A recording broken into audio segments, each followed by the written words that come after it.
Good morning, Tony. 81 years ago today, a day that FDR said will live in infamy. And thousands of Americans were killed, including a man we want to show you a picture of right now.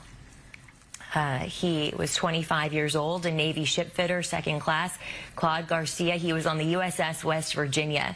His ship was hit some 10 times, at least, by torpedoes and bombs, but his remains were never identified until earlier this year. That's when the Defense POW MIA Accounting Agency, known as a DPAA, identified his remains using DNA technology. And yesterday, it was a really emotional, poignant moment as he was finally able to come home here to Ventura, which is where he was raised.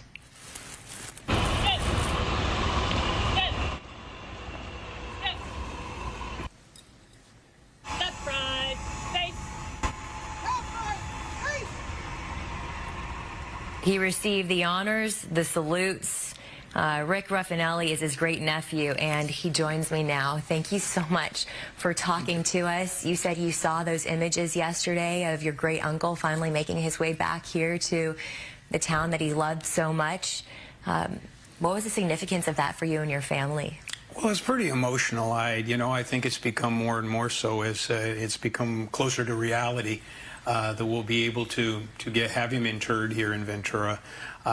Yesterday was just very impressive to see all the first responders, the firefighters and the overpasses and the motorcade itself. Just so many people that care 81 years later.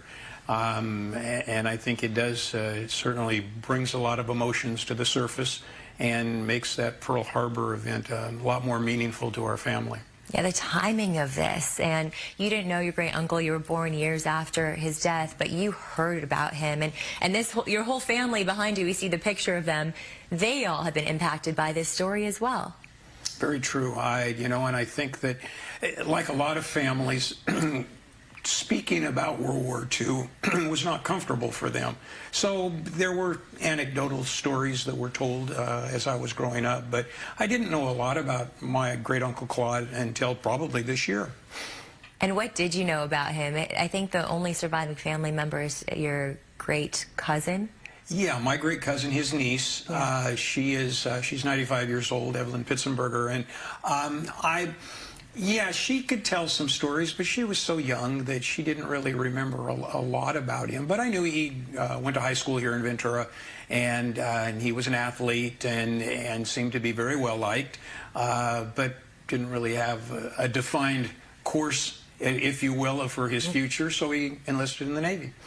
And then your other great uncle, his brother, was on a different ship that day when Pearl Harbor was attacked, so you heard a lot of stories from him. Yes, actually, my Uncle Bob, his brother, was at Pearl Harbor at the same time, and he was assigned to a ship but working in the BX. So he and my great Uncle Claude had been together the night before, and so he watched the ship be bombed, and it was something that he didn't really want to talk about. Yeah, I can imagine the pain of that for him.